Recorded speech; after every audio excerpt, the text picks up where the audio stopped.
Call to order the regular council meeting of the Corporation of the Township of Brunel, Lindau, and Raglan, the 7th day of June 2023 at 8:01 p.m. I apologize for us being late, but we had a public meeting that run over the allotted time. As we gather this evening, I would like to acknowledge on behalf of this committee and our community that we are meeting on the traditional territory of the Algonquin people. We would like to thank the Algonquin people and express our respect and support for their rich history, and we are extremely grateful for their many and continued displays of friendship. We also thank all the generations of people who have taken care of this land for thousands of years. I'll do the roll call. Councillor Banks? Yes. Councillor Capel? Here. Councillor Keller? Here. Councillor Pot? Present. Okay, we have a motion that we, the Corporation of the Township of Brunel, Lindau, and Raglan, adopt the agenda as amended to include 10.2 in new business and closed session, 2 additional items under subsection B. Did I get a mover for that, please? Mayor, can I speak? Yeah. I had a call last night. Somebody was complaining about a couple of high holes on our roads, doing a road, I guess, construction. Yeah. And I was wondering if I can speak to that. It'll have to wait till our next meeting because we're probably gonna be lucky if we get through what we have tonight. Okay, any other questions or comments on the agenda motion? Gonna call for the vote, all those in favor? Yes. Yes. Against, the motion is carried. Did we move her second? Pardon? Need a mover and a Seconder. Okay. Is there any disclosure of pecuniary interest with anyone on what's on the agenda? No, I mean, None. The mayor's address, I'll make it quick.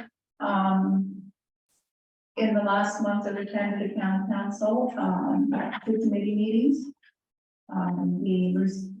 Highlights from the county council meetings are on the agenda. We had an open house for the realignment of Wingle Cedar Grove Road. We had 8 people attend and went very, very well. They were very happy just to be able to come and see what was going on, because they said the rumor mill out there, it was just unbelievable what was being said. So, and they were very happy. They felt it was the best decision. I had a meeting today, Virginia and I, at the hospital. They called us in just to tell us about the proposed expansion we're planning, and they've been approved to do an expansion to the emerge department, but it will not employ any more doctors or any more nurses. It's just, I mean, it was built in 1985. Things have changed. We've had COVID, like, so, and I think it's a good indication from the province that they're not looking at maybe closing that smaller hospital. like Minden and all Pardon? that. Minden, they're closing Minden. Yeah, and also, different challenges to find doctors. Communities are often offering anywhere from $50,000 to $200,000 to, Attract. yeah.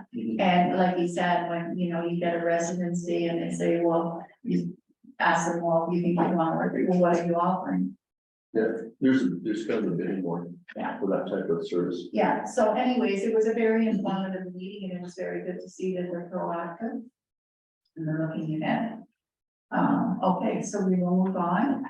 We have Dave Gordon from AMO and Jessica Laundry from CIF, Blue Box Transitioning. Thank you guys for waiting. Sorry about the delay. Oh, no worries at all. Busy night. So unfortunately, Dave Gordon wasn't able to make it today, but I'll be presenting on his behalf. Yeah. So I will get us started. Hello, everyone. My name is Jessica Landry, and I am the project manager at the Continuous Improvement Fund. The Continuous Improvement Fund is a partnership between the Association of Municipalities of Ontario, the City of Toronto, Stewardship Ontario, and the Resource Productivity and Recovery Authority. The CIF commenced operations on May 1st, 2008 under a memorandum of understanding signed by the program partners. CIF's mandate is to improve the effectiveness and efficiency of Ontario's municipal Blue Box program. And we fulfill this mandate through providing technical support and training to aid municipalities in the identification and development of best practices that lead to Blue Box program improvement. We have shifted our focus over the past 3 years to assist communities with the Blue Box transition to producer responsibility, which I'll be walking you through today. So let's get started.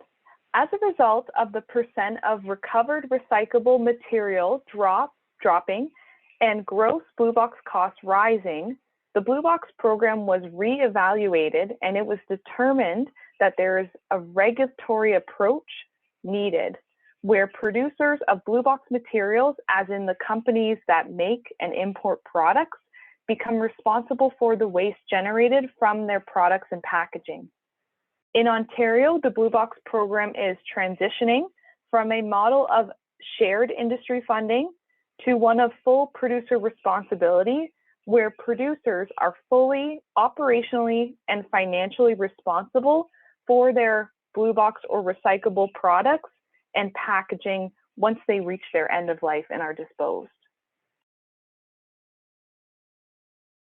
This regulation, 391-21 and subsequently 349-22, was finalized on June 3rd, 2022.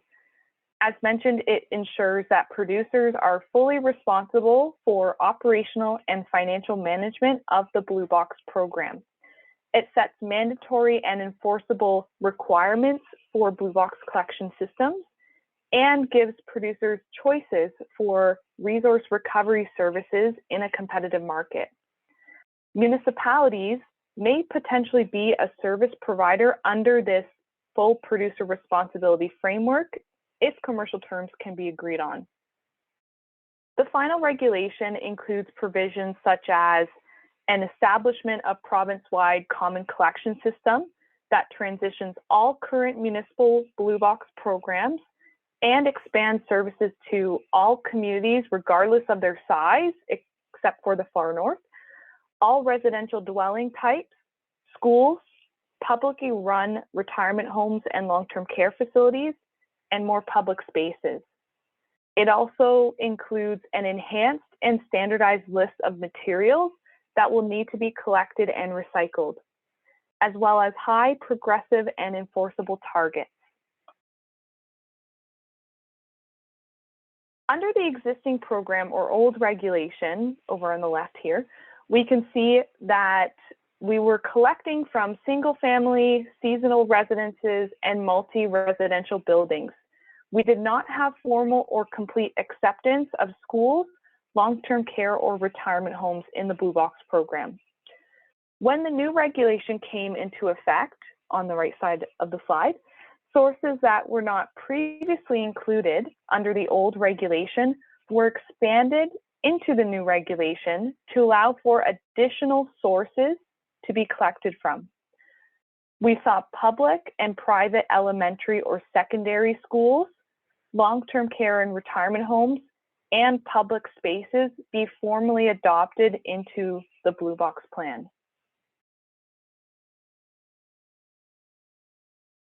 Oh, there we go. There are many other sources that your community might currently allow to use your Blue Box program.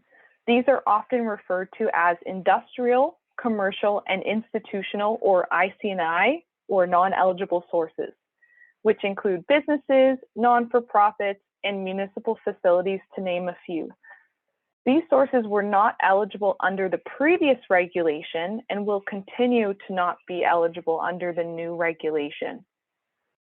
So under this new regulation, if your community would like to continue to provide Blue Box service to non-eligible sources as of January 1st, 2026, after what we call transition, you will need to manage, procure, and pay for the collection, hauling, and processing of your non-eligible source materials separate to this new Blue Box common collection system run by the producers. There are some properties that have both eligible and non-eligible materials. For example, mixed-use properties where there is a residential apartment over top of a business. The residential material will continue to be eligible and receive Blue Box collection as part of this new Blue Box common collection system. But the business material will not be eligible, and it will be up to your community to decide whether you continue to collect from those sources.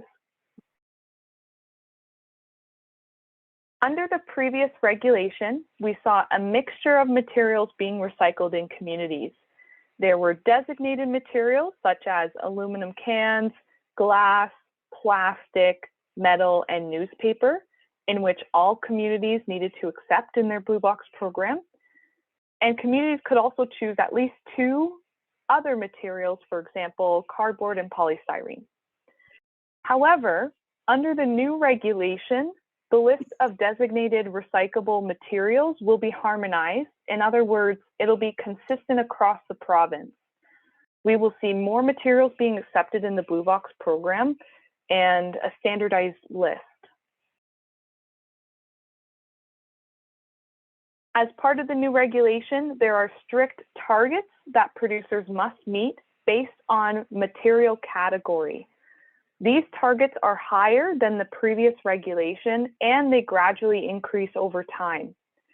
There is a range of compliance up to enforcement with penalties that the Resource Productivity and Recovery Authority can action if producers are not meeting targets, if they're not recycling enough.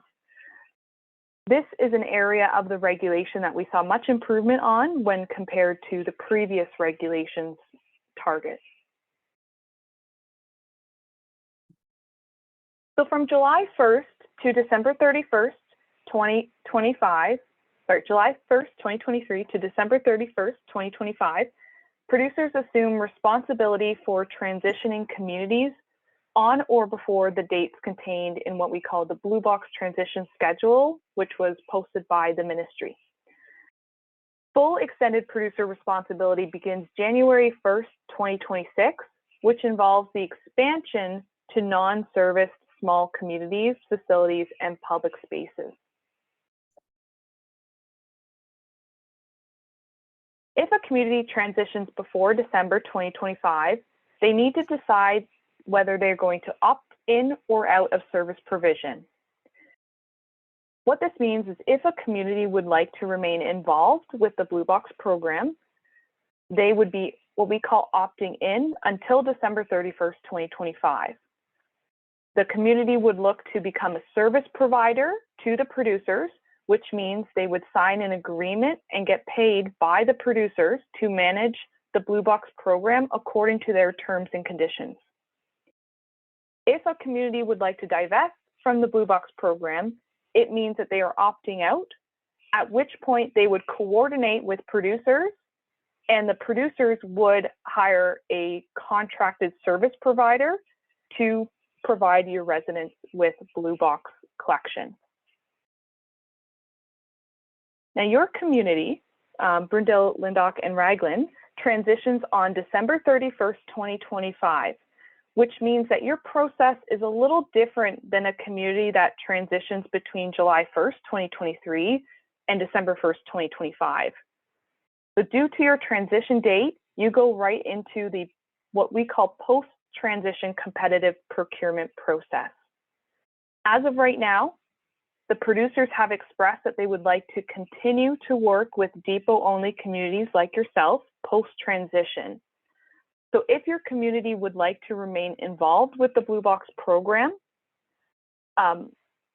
this post-transition procurement could happen a few ways. One way is that your community could compete and bid on a collection RFP, or the second way is that your community could have a one-on-one discussion with Circular Materials, the Producer Responsibility Organization Administrator, to see if there is an opportunity for a separate negotiation, a one-on-one negotiation, to come to a post-transition agreement for your community to be a service provider of the Blue Box program. It would be best for your staff to reach out to Circa Materials after August 31st, 2023 to discuss the process and options available to your community. Communities may also decline to participate in this procurement process, and the producers will secure arrangements with an alternate service provider to provide Blue Box collection for your residents. The CIF, in partnership with AMO's M3RC, prepared a letter for local communities to send to various Blue Box program stakeholders, for example, producer responsibility organizations and contractors, around expectations for effective management of key program service delivery details under a Blue Box producer responsibility framework. The intent is to establish clear roles and responsibilities between municipalities and producers to ensure a smooth transition for residents. The letter contains items such as management of customer calls or complaints for Blue Box service, management of materials not collected or rejected, coordination of new development requirements for Blue Box collection, and coordination of collection initiation for new developments. This letter can be modified to fit local circumstances, and it facilitates good faith cooperation in coordinating important program service delivery details. And your staff can access this letter by contacting myself. There is municipal information that the producers need in order to understand your Blue Box program and practices. This information is listed on the slide, but to just describe a few, it includes the number of sources that you collect. For example, how many single-family homes do you allow to come to your depot sites? How many depots do you have, and what are the depot operation hours, the materials accepted, and the number of bins used for your Blue Box program. It is important for communities to gather this information and work collaboratively with the producers throughout this process to ensure a smooth transition. Like I said, unfortunately, Dave Gordon, the Senior Policy Advisor from AMO, was unable to make it to tonight's presentation. However, his contact information along with mine can be found on this slide deck. And thank you so much for having me here today. I'll now look to the chair to see if there are any questions.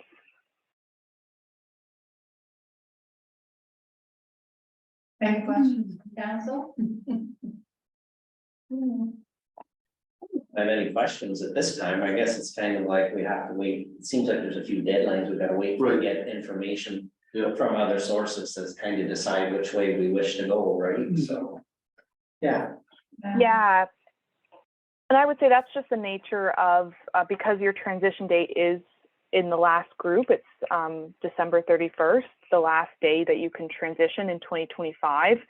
There are some processes that I would say are still being worked out. Right now, Circa Materials, which is the Producer Responsibility Organization Administrator, they are the ones that are administrating the contracts for collection of Blue Box in this under this new regulation.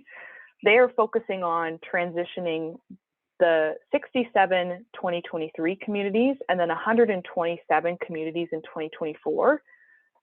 So they have simply asked that if you are transitioning in 2025, you wait until just after August, and then they would have more availability to further discuss. So do we book another meeting after the 31st? How do we get our information? Where does it come from? That's gonna be your best source of information right there is from Jessica. Okay. I do have a couple questions, Jessica. The report on August 31st regarding the information that CMO requests. If I need any help with that or clarification, can I reach out to CIF? So the August 31st, 2023 deadline is for a transition report, which is submitted to RPRA, or the Resource Productivity and Recovery Authority. They are the regulator mandated by the Government of Ontario to enforce the province's circular economy laws. So the transition report, which is due August 31st, 31st is not only used by our PRA, but it's also used and sent to the producer responsibility organizations.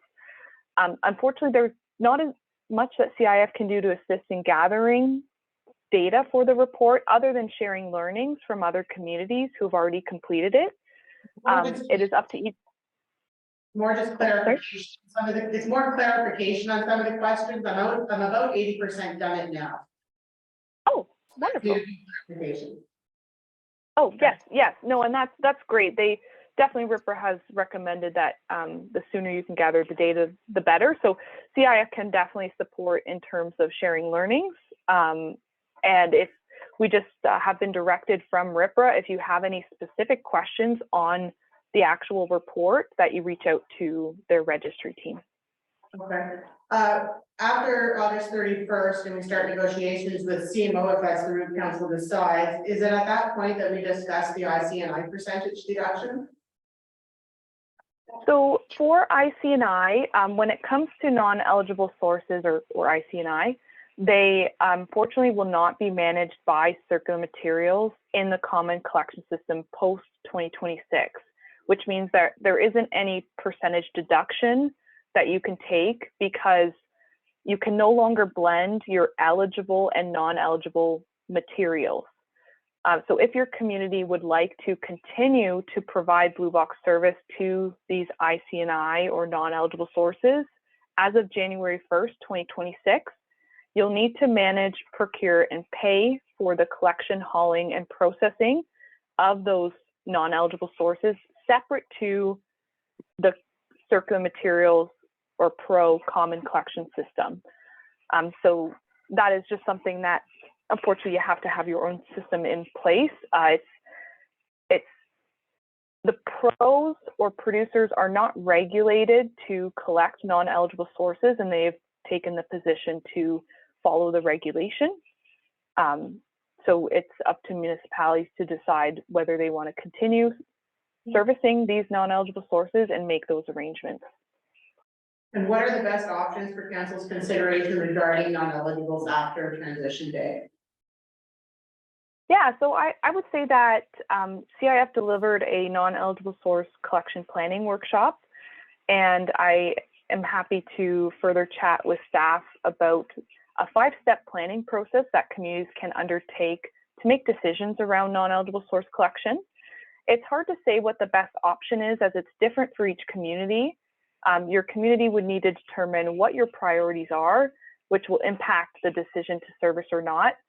I would say that based on the workshop's research, for a depot community like yourself that wishes to, if you wish to continue to service your non-eligible sources, one option that you could take is to add designated non-eligible source blue bins and direct non-eligible sources to those bins.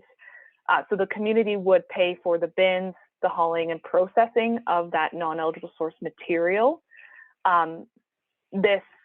We did conduct a field study with a depot-only municipality to determine what are some learnings from other communities that you could consider if you were going to undertake this work.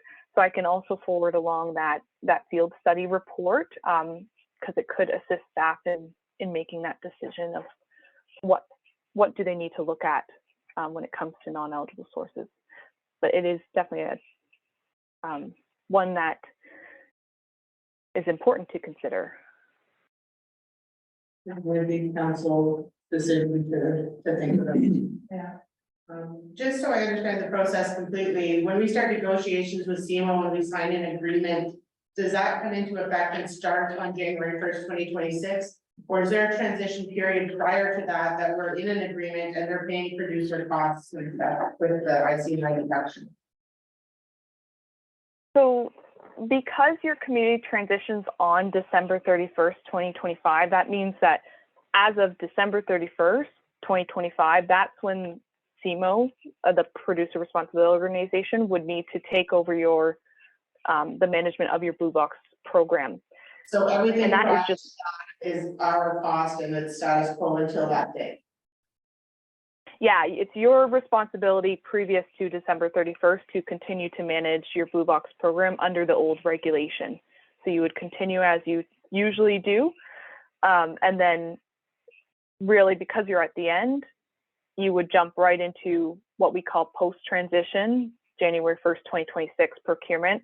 And for depot communities, Circuit Materials seems willing to go into an agreement with you to continue to manage the Blue Box program at your depot sites. But the agreements for 2026 are not well known at this point, so it's best to talk to them directly after August. But yeah, you're correct in that. So post-transition, will they also be covering the haulage of the Blue Box materials from eligible sources? For eligible sources, for post-transition, I don't have a definitive answer for hauling post-transition, but I can say through verbal conversations, I believe it is Circuit Materials' intention to manage the hauling in their depot agreements starting in 2026. So that would mean that your community would not be involved or pay for the hauling of Blue Box materials if you were to likely sign an agreement with them post-transition. But I would recommend that we follow up closer to, just to ensure that that is what's in those agreements, as that's what we verbally heard. Do you know if SEMA would be staying, collecting Blue Box materials as a dual stream, or would they be reverting to a single stream? Yeah, that's a great question. For streams, again, it's not quite clear whether they'll make any changes to the dual versus single streams. In the regulation, starting in 2026, they do have a little bit more leeway with what they can do with municipal Blue Box programs. However, I am assuming that they won't change it from a dual stream to a single stream collection. The dual stream does provide with cleaner materials, but that would be definitely something that you would want to clarify going into your agreement. And would they be using our existing bin structures?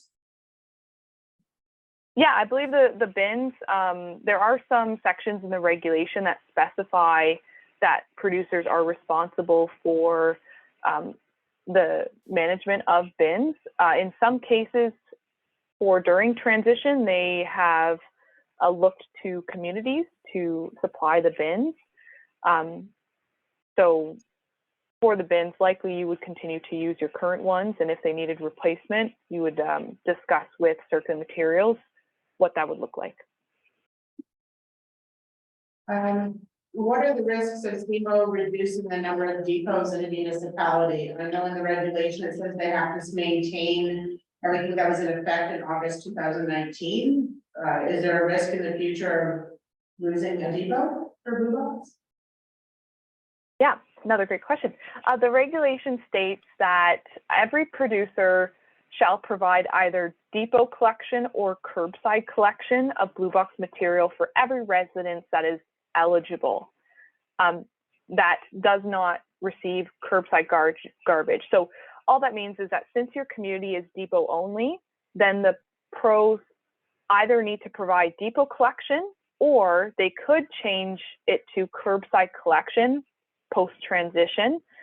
If they do continue with your depot collection, which is, I'm assuming, likely the case, then they need to operate at least as many depot collection sites for Blue Box material as there are garbage sites. So if you have garbage collection at all 3 of those depot sites, then they at a minimum have to provide service at 3 depot sites. So even if 2 of our sites are transfer stations for our waste, but depots for our Blue Box, that's okay, that would count? If there's garbage collection at those sites, then yes. If your residents are able to drop off garbage, then the regulation, it's section 24 in the regulation, states that the producers must at a minimum maintain as many depot sites as there is garbage depot sites. Yes, and I would say too, if there are any if you need further clarity or confirmation, RPRA is the body that interprets the regulation. So they are the ones that would be able to 100% confirm with you what the requirement is for your community based on the regulation. I think that answers all my questions. I don't know if council has any more. And if council wants a copy of the master services agreement and the SOW for this, I can provide that to you.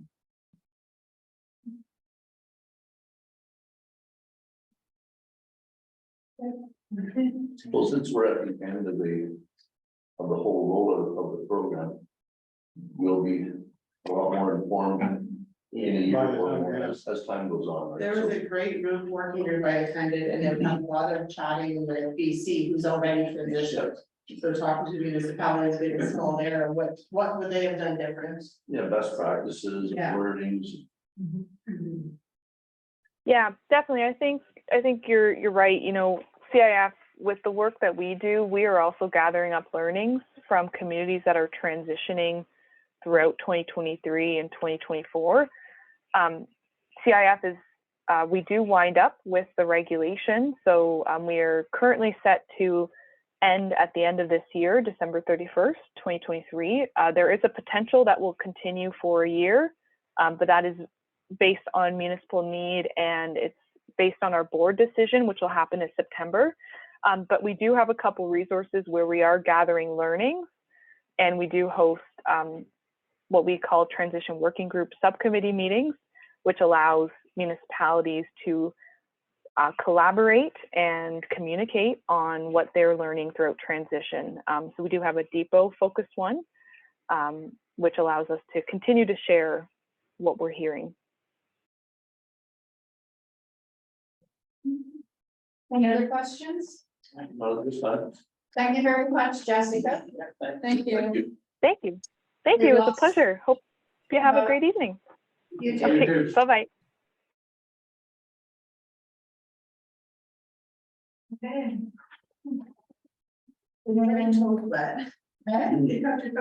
Yeah. Our second delegation instead of PUA is not here. Ontario Seniors of the Year Award, I think there was a miscommunication on who's to contact. Okay, well, I didn't, so we'll leave that for the next meeting. Yep.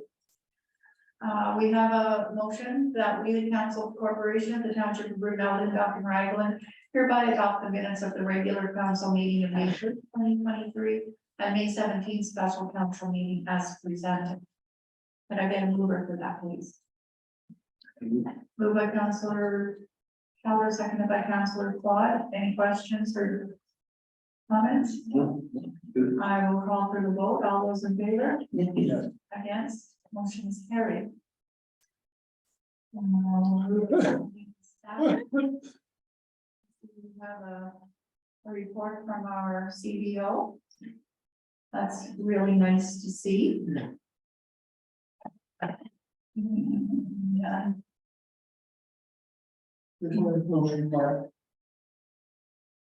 That council of the corporation of the township of Brunel and Falcon Raglan hereby accept should be the CBO report as information only.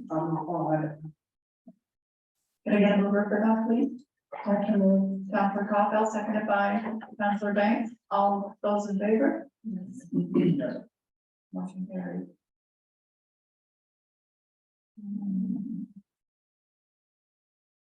We have a resolution that the council of the corporation of the township of Brunel and Falcon Raglan accepts the fire chief's report as presented for information purposes. Can I get a mover for that, please? Councillor Keller, seconded by Councillor Quad. The report is attached. Any questions on that or any comments? No, good report. Yeah, it's good to get those reports. Yep. Yeah. No, it's happening. The grant awards, we have a resolution that council of the, oh, we didn't vote on the fire chief one. Okay, any other questions or comments on the fire chief? No. I'll call for the vote. All those in favor? Yes. Yes. Motion is carried.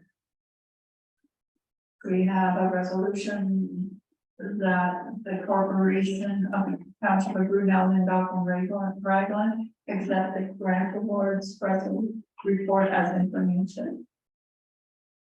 And there's a report there.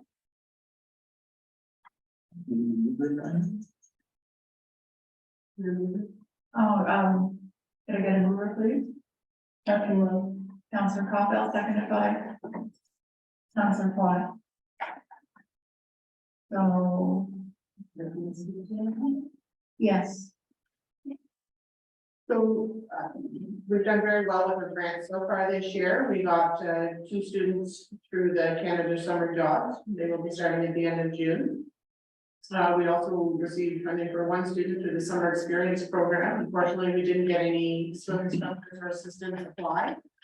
So, working through CRC, we will be partially funding, a youth from BLR to provide the game on activities. Yeah, Tammy had called me about that to see if it would be okay, and I said, well, if that's the only way we can use the money, and it's gonna go to a BLR student, then let's go for it. That's right. That makes good sense. So we had no one apply for some. It's terrible. Well, I heard that a neighboring municipality tried to get their swim instructor back from last year. She was a college or university student. And, had a job where she lived, starting May 8th, and they wanted her because they didn't get any applications. Yeah. We gave her a job to start May 8th, Yeah. to have her for summer school program. So there, again, it's very hard. Yeah, if you watched the news the other day, it said they lowered the age for lifeguards now, right? From 16 to 50, just so they can get people. So the township, in conjunction with CRC for the Seniors Active Living, applied through the Seniors Community Grant Program, and staff is happy to announce that we were approved for the total of $12,827. And this money will go to senior lunch funding, both here at BLR Community Center and at the Quad Recreation Center. And it includes a bit of equipment as well for both locations. An upcoming grant would be Four Seasons Park through the township will be applying for the Capital Trillium Grant for building an outdoor sports court for basketball, tennis, fenced in area, pickleball, yeah. So we're still working on that, with Clarence is helping out on the project. It has to be submitted by June 14th, so stay tuned. Okay, That's good. thank you. Okay, so is there any more questions or comments on that? No, Thank you. So I'll present a report. I'll call for the vote on that. All those in favor? Yes. Against? Motion is carried. Correspondence, is there anything in the correspondence that we would like to have dealt separately?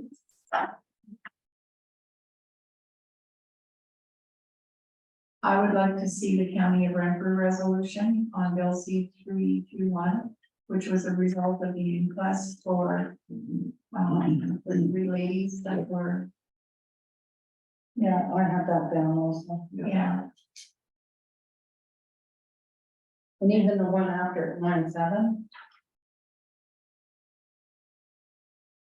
Bill C-321. Yeah, I looked at that, but I don't know what they're doing except saying that they want, well, they send it to their MP, I guess. Mhm. You want to vote? Yeah. Okay. Anything else?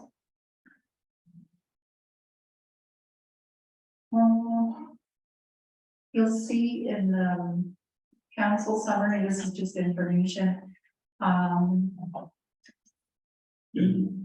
At the last county council meeting, this was discussed. The current fire dispatch radio system is really, really old, like it's not even supported anymore. So they, got a RFP for a new system is $318. and tax.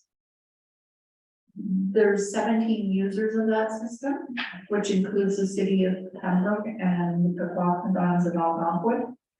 They have suggested that it be shared, the cost be shared between the 17 users at 21,000.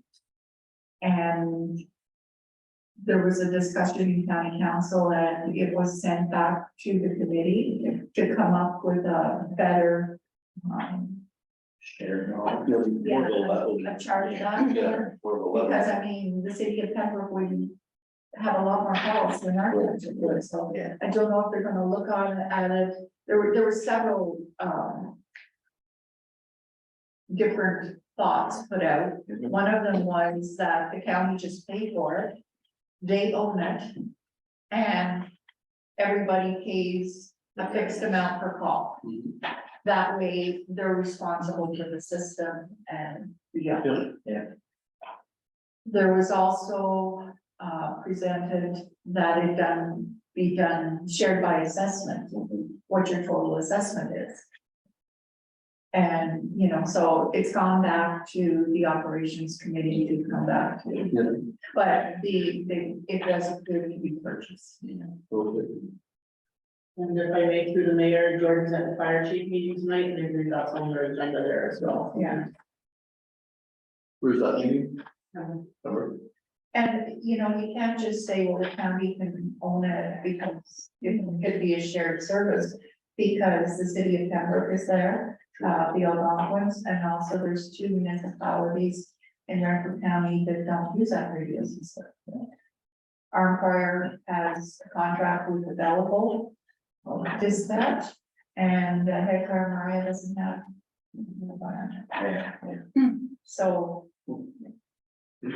Yeah. so that was just some information on it. That's good. Also, I read at the county council summary that the Maple House hosted the Ottawa Tours. They did, Yeah, and I. it's nice, nice. An appointment in Ottawa, so I asked Councillor Keller to go for readings from the municipality, because since it was here. Yeah. It was kind of nice to see them come to our area, and I thought we should be there to. Absolutely. So Valerie, just a question for you, because I read too that the Development and Property Committee provides the option to local municipalities to host one of their regular meetings. No, there's So what's it all involved in that, or? the committee meetings. Yes. It would be, the committee members would come and it would be the senior staff that deals with that committee. So actually, when I was mayor, we were fortunate to have the committee meetings held here at the arena. So at the time I was on operations and development properties, so like Valerie said, the senior staff from those departments come down, we have your regular meeting here, just like we would in community council. So was that beneficial? It was beneficial for the other mayors to see, around communities, to see where else in Renfrew County there is some experience. And, you know, I had a lot of good comments when they were here, they couldn't believe the facility that we had for a small municipality, one of them, of course, the beauty of the area. So, Yeah.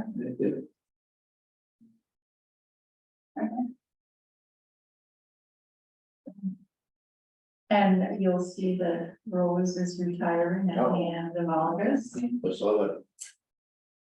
She's, Been there a long time. Did well. she keeps everybody in control. If you wanna know something, if you wanna, have a question, she's Yeah. the lady. Yeah, her last day is August 31st. Very helpful, I know, and I was there a few times, and Yeah, so helpful. Yeah, there's a lot of things happening in county. Yeah.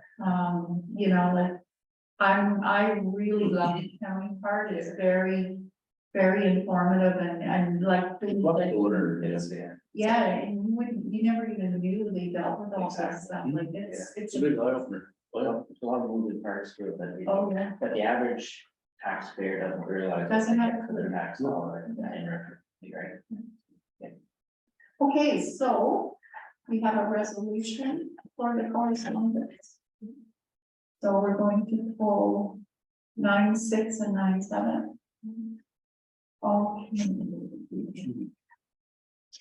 We have a motion that we, the council of the corporation, the township of Brunel, Dog and Raglan hereby accept the correspondence as circulated except for item 9.6 and 9.7, which council will be providing support. Can I get a mover for that, please? Councillor Caulfield, seconded by Councillor Banks. Any discussion or comments? No. I'll call for the vote. All those in favor? Yes. Opposed? Motion is carried. Okay, new business. That the council, the corporation of the township of Brunel and Lindau, Brunel, Lindau and Raglan accept this report, what would we call it, the ward system? It's information only. And there's a staff report that shows what that's not very many It's people. not, but I mean, on the other hand, there was only one ballot in your tax bill. And most households have 2 voters. Do you think we should do it again in the final tax bill? I think so. So there was 93 total returns. Yeah. Mm-hmm. In my message, I can bring it up and, ask that they Yeah. complete the, Survey, yeah, I think. I'm gonna do it again. yeah. I mean, there seemed to be a lot of appetite at Bell Canada. Pretty close. Yeah, it's very close. Yeah, it is, I'm just disappointed in the number of returns. yeah, It's low. It's very low. So maybe we try again. yeah, maybe we could do it in the final tax bill, because that way, I mean, we don't have to make a decision right now. No. No, Do it early. But I mean, it's fair, do that, would you put in 2 ballots? Yeah, but you'd have to go through the voters list, because there might be 3 or 4 people that are Well, eligible. the thing is, you come here and get another ballot. Yeah, that's pretty good, yeah. And I mean, if you send one to a household now, the one that voted, then the other one could vote this time. Yeah. I think that would be fair. Don't think you could accumulate this one. Yeah, that's what I was just gonna say either. Little spread there. Yeah, Yeah, okay. It's Good. just a low sampling, that's all. yeah, It's hard to, It's hard to the make- number of say people. that that's good data. Yeah. So could I get, I have a you are not? Okay, so will we, what's the resolution? So should we amend it to say? Okay.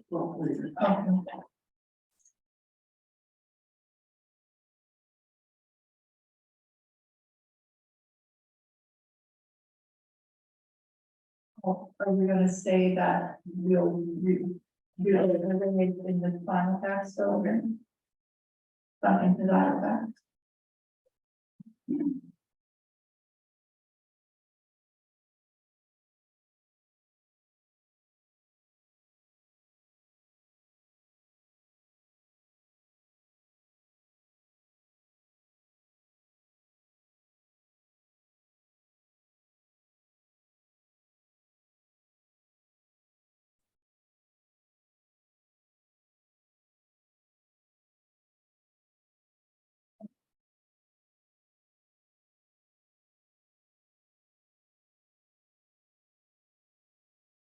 Okay.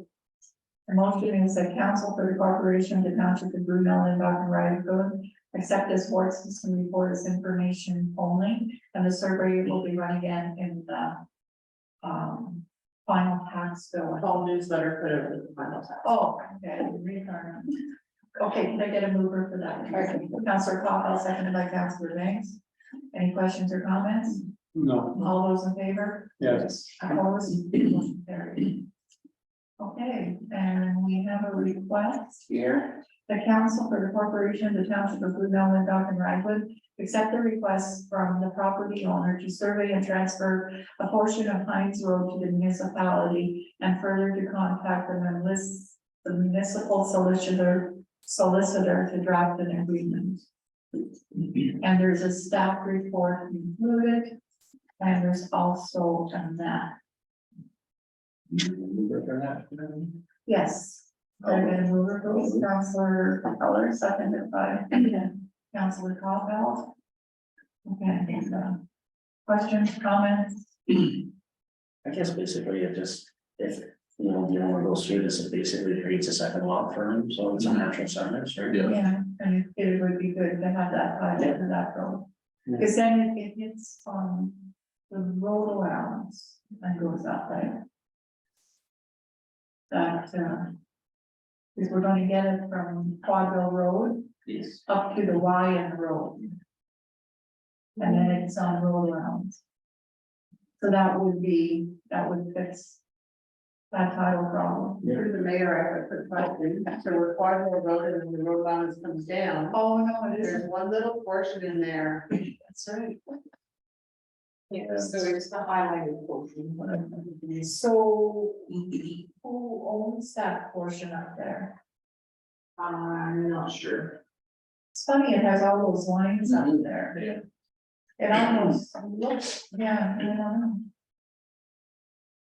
Maybe we should find out who owns, Better find out. yeah. That from Quadville Road to where the property line is there. You would think it'd be him. You would think so, because, So saying that, would it matter? well, the thing is, he may not wanna pay for a survey out there, But he'll only pay for the survey that's along his portion. the yellow. But Yeah, So if the municipality paid for it, then maybe he would transfer it if he owns it. But does he own on? but the thing is, no matter if he surveys off his or not, his portion will be surveyed. That portion above will still remain Forest Road. Okay, it'd be worse. It won't change. No. That's what I'm saying. no, nobody. To me, it seems. Yeah. Well, we It don't, doesn't matter. it doesn't matter, right? Because I know spots and, for instance, where I live, I know people, they surveyed the road years ago. And some signed off, some didn't. Yeah, this would be from down. Partway down the hill. Probably on the other side of the creek, I see. yeah. No, I believe it's reported. Yeah. Yeah, the creek, it's first is the line and then the creek. It's creek is right on that corner. For him, I think it's the biggest thing he creates in natural settings, you need to do that. Yeah. Okay, so any further discussion on that? So. We would need an agreement for who's responsible for the costs and. Yeah, okay, so you can do that and get it back to another next meeting, maybe, or another meeting. Okay, any other questions or comments? No. I'll call for the vote, all those in favor, Yeah. against, motion carried. We have a resolution that we, the corporation of the council of township of Brunel, Lindop and Raglan approve the 2023 PSAP budget as per Ontario Regulation 284/09. And budget is attached. That information comes from our accountant. And it's something we do every year. It's a legislative requirement. And you'll see that he says that to avoid large tax increases, Yeah, they just. we should continue to make reserve contributions. So I think we need to keep that in the back of our mind for next year. Put more in than you take out. It's his Exactly. recommendation. Any other questions or comments? I'll call for the vote. All those in favor? Yes. Did I not get a mover? Okay, we'll get a mover then. Move on. Councilor Kelly, Councilor Banks. Any more questions or comments? No. I'll call for the vote. All those in favor? Yeah. Opposed? Motion is carried. We have another motion to leave the council, the corporation, the township of Brunel, Lindorf, and Raglan, accept the variance report as presented. Can I get a mover for that, please? Moved by Councillor Banks, seconded by Councillor Capel. Okay, we have a copy of the report showing what we've actually spent, our budget, and what's remaining, and percentage that's remaining. No, I think staff did a good job developing this. Yeah. And, Yeah. I liked it, I like the new format. Yeah, it's easy to read. Yeah. Yes, and it's all on the computer, so it's not, Very good job. Yes. yeah, Good, Jen. okay, and then there's the other one with the monthly expenses summary, what was spent in each month. Okay, I'll call for the vote. All those in favor? Yes, Yes. Opposed? Motion is carried. Bylaws.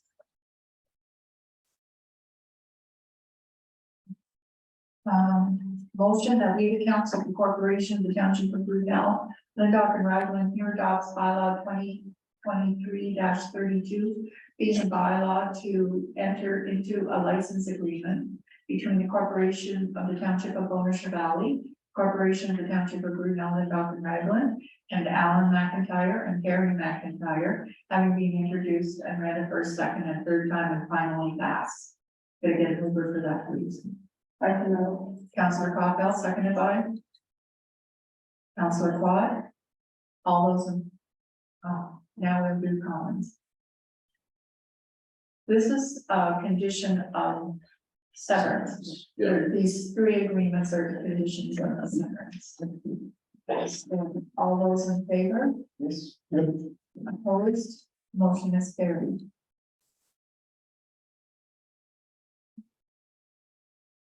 Motion that we, the council of the corporation, the township of Brunel, Lindorf and Raglan hereby adopts bylaw 2023-33, being a bylaw to authorize the entering into a license agreement between the corporation of the township of Brunel, Lindorf and Raglan and Carrie Lorraine Jane McIntyre, Jordan David Wickens, Kayla Elizabeth Wickens, David Eldred Wickens, Yvonne Linda Hunter Wickens, Joyce Allen Gilbert, Bradley Taylor Mallon, and Joseph Richards Lewis Hunter, having introduced and read a first, second, and third time and finally passed. Can I get a mover for that, please? Councillor Capel, seconded by Councillor Keller.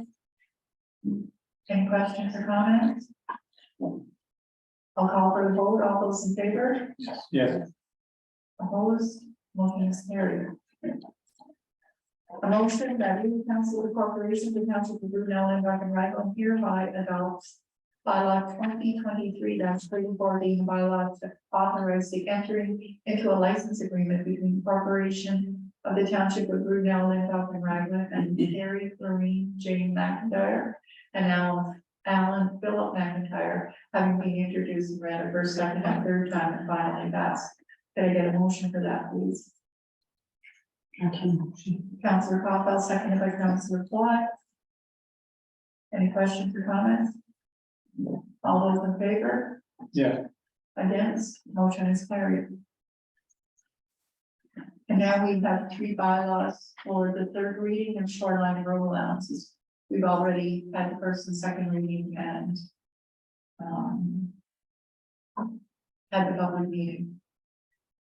That we, the council of the corporation, the township of Brunel, Lindorf and Raglan hereby adopts bylaw 2023-20, being bylaw to acquire and dedicate land as a public highway to provide for the closing and stopping up of part of the original Alsper Road along the shore of Laurel Lake, laying in front of part lot 9, concession 9, in the geographic township of Brunel, and for the transfer thereof to the owner of the abutting land, having been read a third time and finally passed. Can I get a mover for that, please? Councillor Kellers, Councillor Watt. Any questions or comments? No. I'll call for the vote. All those in favor? yeah, Against? Motion is carried. Fourth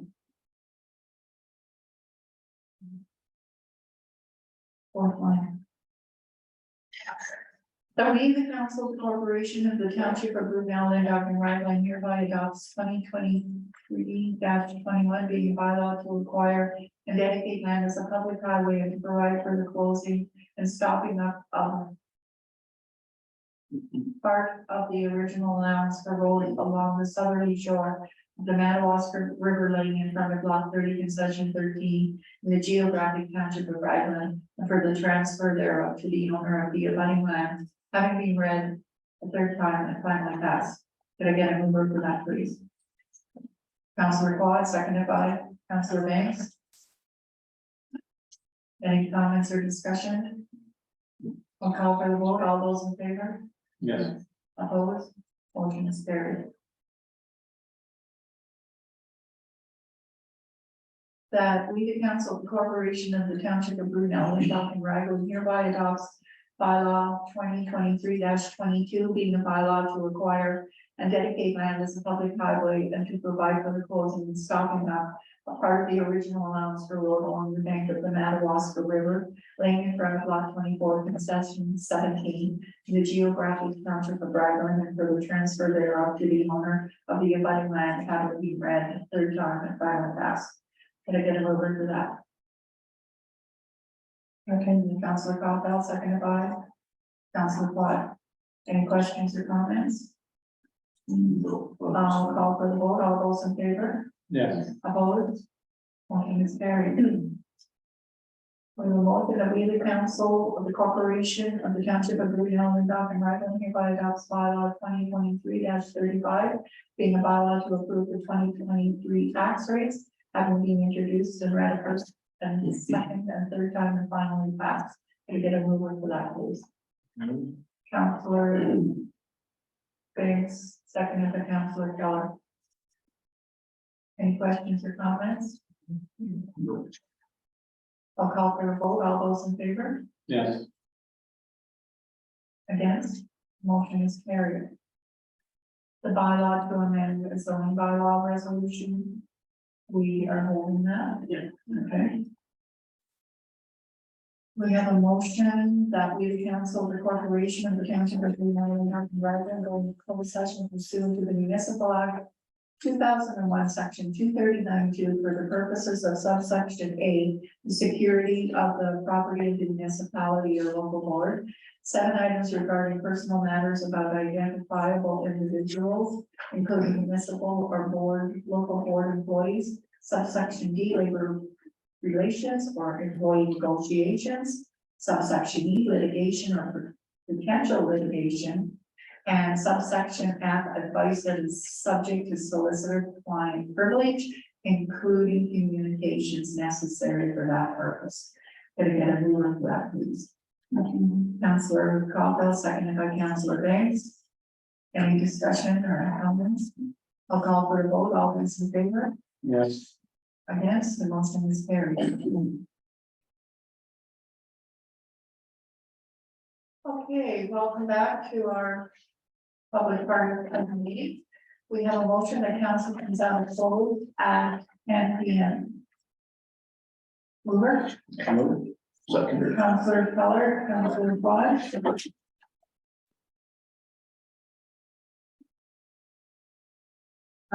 While we were in closed session, council approved the minutes of the May 3rd and 17th closed sessions.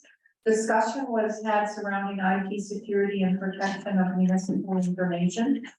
5 items regarding the hiring of employees and committee members. In regards to the recreation committee, less than 4 applications were received, so there will be no appointment of members. 1 item discussed regarding allegations of an individual's possible violation of law. 1 item regarding compensation, benefits, and workload for specific employee. 1 item regarding a potential litigation. 1 item receiving legal advice from solicitor. And 1 item regarding a situation that may require the Employment Act. Okay, we have a motion that council, the corporation of the township of Brunel and Raglan hereby direct the clerk treasurer to send a letter to the complainant in regards to the complaint received. Can I get a mover for that, please? We can move it. Councillor Quad, seconded by Councillor Banks. Any questions or discussion? I'll call for the vote. All those in favor? Yes. Opposed? The motion is carried. Okay, we have a motion that we, the council of the corporation of the township of Brunel and Dr. Ragland hereby adopts bylaw 2023-37 bylaw for the proceedings of the June 7th, 2023 regular meeting of council, having been introduced and read first, second, and third time and finally passed. Could I get a mover for that, please? Councillor Capel, seconded by Councillor Banks. Any questions or comments? I'll call for the vote. All those in favor? Yes. Against, motion carried. And now the magic motion for adjournment. This meeting adjourned at 10:02 p.m. Councillor Thornton.